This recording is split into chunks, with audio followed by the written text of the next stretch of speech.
National Herald ಪತ್ರಿಕೆ ಪ್ರಕರಣಕ್ಕೆ big twist ಸಿಕ್ಕಿದೆ. ಸೋನಿಯಾ ಗಾಂಧಿ ಜೊತೆ ರಾಜ್ಯ ನಾಯಕರಿಗೂ ಕೂಡ ಬಿಸಿ ಮುಟ್ಟಿಸಲಾಗ್ತಿದೆ. ಕೋಟಿ ಕೋಟಿ ಹಣದ ದೇಣಿಗೆ ನೀಡಿದ್ದಕ್ಕೆ ಉರುಳು ಬೀಳ್ತಾ ಇದೆ ಈಗ.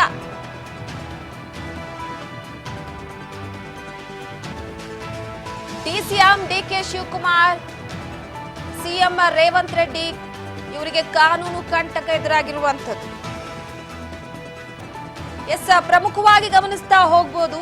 ಈಗಾಗಲೇ ನ್ಯಾಷನಲ್ ಹೆರಾಲ್ಡ್ ಪ್ರಕರಣಕ್ಕೆ ಸಂಬಂಧಪಟ್ಟಂತೆ ಒಂದು ಕಡೆ ರಾಹುಲ್ ಗಾಂಧಿ ಹಾಗೆ ಸೋನಿಯಾ ಗಾಂಧಿ ಅವರಿಗೆ ಮಾತ್ರ ಇಲ್ಲಿ ಬುಡಕ್ಕೆ ಬೆಂಕಿ ಬಿದ್ದಿಲ್ಲ. ಇನ್ನೊಂದು ಕಡೆ ಹೈಕಮಾಂಡ್ ಸೂಚನೆ ಮೇರೆಗೆ ರೇವಂತ್ ರೆಡ್ಡಿ ದೇಣಿಗೆಯನ್ನ ಕೊಡಲಾಗಿತ್ತು. ಸೊ ಈಗ ನ್ಯಾಷನಲ್ ಹೆರಾಲ್ಡ್ ಪತ್ರಿಕೆ ಪ್ರಕರಣಕ್ಕೆ ಬಿಗ್ ಟ್ವಿಸ್ಟ್ ಸಿಕ್ಕಿದೆ. ಸೋನಿಯಾ ಗಾಂಧಿ ಜೊತೆ ರಾಜ್ಯ ನಾಯಕರಿಗೂ ಬಿಸಿ ತಟ್ಟಿದೆ. ಕೋಟಿ ಕೋಟಿ ಹಣ ದೇಣಿಗೆ ನೀಡಿದ್ದಕ್ಕೆ ಉರುಳಾಗಿರುವಂತದ್ದು. ಅದರ ಜೊತೆಗೆ ಡಿಕೆ ಬ್ರದರ್ಸ್ ಬುಡಕ್ಕೆ ನ್ಯಾಷನಲ್ ಹೆರಾಲ್ಡ್ ಕೇಸ್ ಬಂದು ಬಿಟ್ಟಿದೆ. ನ್ಯಾಷನಲ್ ಹೆರಾಲ್ಡ್ ಕೇಸ್ ಅಕ್ರಮ ಹಣ ವರ್ಗಾವಣೆ ವಿಚಾರವಾಗಿ ಯಂಗ್ ಇಂಡಿಯಾಗೆ ದೇಣಿಗೆ ನೀಡಿದ್ದಾರೆ ಡಿಕೆ ಬ್ರದರ್ಸ್. ಸೊ ಒಂದು ಕಡೆ ಪ್ರಮುಖವಾಗಿ 2.5 ಅಂದ್ರೆ 2.5 ಕೋಟಿ ರೂಪಾಯಿ ದೇಣಿಗೆ. ಈ ಬಗ್ಗೆ ಮತ್ತಷ್ಟು ಮಾಹಿತಿಯನ್ನ ಕೊಡ್ತಾ ಹೋಗ್ತಾರೆ ನಮ್ಮ ಪ್ರತಿನಿಧಿ ಜೂಗಾರ್ ಸಂಪರ್ಕದಲ್ಲಿದ್ದಾರೆ.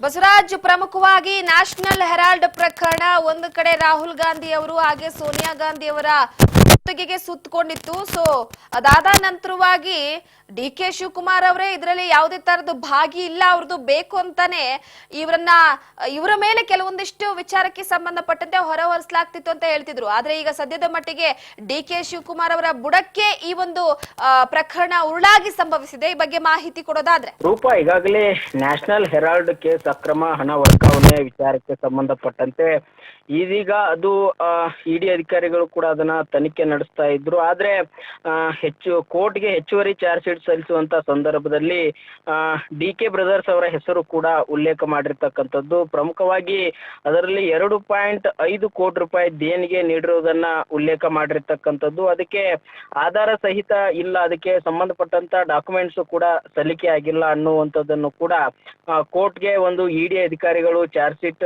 ಸಲ್ಲಿಸುವಂತ ಸಂದರ್ಭದಲ್ಲಿ ಡಿಕೆ ಶಿವಕುಮಾರ್ ಮತ್ತೆ ಡಿಕೆ ಸುರೇಶ್ ಅವರ ಹೆಸರನ್ನು ಕೂಡ ಅದರಲ್ಲಿ ಉಲ್ಲೇಖ ಮಾಡಿರ್ತಕ್ಕಂಥದ್ದು. ಹಾಗಾಗಿ ಇದೀಗ ನ್ಯಾಷನಲ್ ಹೆರಾಲ್ಡ್ ಕೇಸ್ ಅಕ್ರಮ ಹಣ ವರ್ಗಾವಣೆ ಏನ್ ಪ್ರಕರಣ ಏನಿದೆ ಇದು ಒಂದು ರೀತಿಯಲ್ಲಿ AICC ನಾಯಕರಾಗಿರ್ತಕ್ಕಂಥ ಸೋನಿಯಾ ಗಾಂಧಿ ಅವರು ಮತ್ತೆ ರಾಹುಲ್ ಗಾಂಧಿ ಅವರ ಕುಟುಂಬಕ್ಕೆ ಸಂಬಂಧಪಟ್ಟಂತ ವಿಚಾರ ಕೂಡ ಇದಾಗಿತ್ತು. ಆದ್ರೆ ಇದೀಗ ನಮ್ಮ ರಾಜ್ಯದ ಏನು DCM ಆಗಿರೋ ಡಿಕೆ ಶಿವಕುಮಾರ್ ಅವರು ಮತ್ತೆ ಮಾಜಿ ಸಂಸದರಾಗಿರ್ತಂತ ಡಿಕೆ ಸುರೇಶ್ ಅವರ ಹೆಸರು ಕೂಡ ಉಲ್ಲೇಖ ಆಗಿರ್ತಕ್ಕಂಥದ್ದು. ಏನು ಒಂದು ಟ್ರಸ್ಟ್ ಇದೆ, ಆ ಒಂದು ಟ್ರಸ್ಟ್ಗೆ 2.5 ಕೋಟಿ ರೂಪಾಯಿ ಕೊಟ್ಟಿರ್ತಕ್ಕಂಥದ್ದು ಅದು ನಿಜ ಅನ್ನುವಂಥದ್ದು ಕೂಡ ಡಿಕೆ ಸುರೇಶ್ ಅವರು ಕೂಡ ಹೇಳಿರ್ತಕ್ಕಂಥದ್ದು. ಆದ್ರೆ ಅದಕ್ಕೆ ಸಂಬಂಧಪಟ್ಟಂತಹ ದಾಖಲೆಗಳನ್ನು ಕೂಡ ನಾವು ಸಲ್ಲಿಸ್ತೇವೆ, ಅದು ಟ್ರಸ್ಟ್ಗೆ ಕೊಟ್ಟಿರ್ತಕ್ಕಂಥದ್ದು ಅನ್ನುವಂಥದ್ದು ಡಿಕೆ ಸುರೇಶ್ ಅವರ ವಾದವಾಗಿರ್ತಕ್ಕಂಥದ್ದು. ಆದ್ರೆ ಇಡಿ ಅಧಿಕಾರಿಗಳು ಚಾರ್ಜ್ ಶೀಟ್ ನಲ್ಲಿ ಉಲ್ಲೇಖ ಮಾಡಿರ್ತಕ್ಕಂಥದ್ದು 2.5 ಕೋಟಿ ರೂಪಾಯಿ ದೇಣಿಗೆ ನೀಡಿರೋದಕ್ಕೆ ಅದಕ್ಕೆ ದಾಖಲೆಗಳು ಏನು ಅಥವಾ ಅದು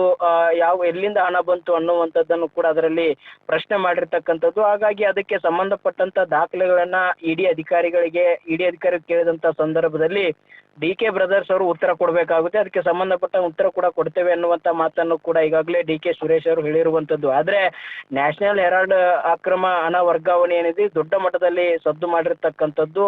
ಈ ಒಂದು ಪ್ರಕರಣದ ಅಡಿಯಲ್ಲಿ ಕೇವಲ ಸೋನಿಯಾ ಗಾಂಧಿ ಅವರು, ರಾಹುಲ್ ಗಾಂಧಿ ಅವರು ಅವರ ಕುಟುಂಬದ ಹೆಸರು ಮಾತ್ರ ಉಲ್ಲೇಖ ಆಗ್ತಾ ಇತ್ತು. ಆದ್ರೆ ಇದೀಗ ಡಿಕೆ ಬ್ರದರ್ಸ್ ಅವರ ಹೆಸರು ಕೂಡ ಚಾರ್ಜ್ ಶೀಟ್ ನಲ್ಲಿ ಸಲ್ಲಿಕೆ ಆಗಿರ್ತಕ್ಕಂಥದ್ದು.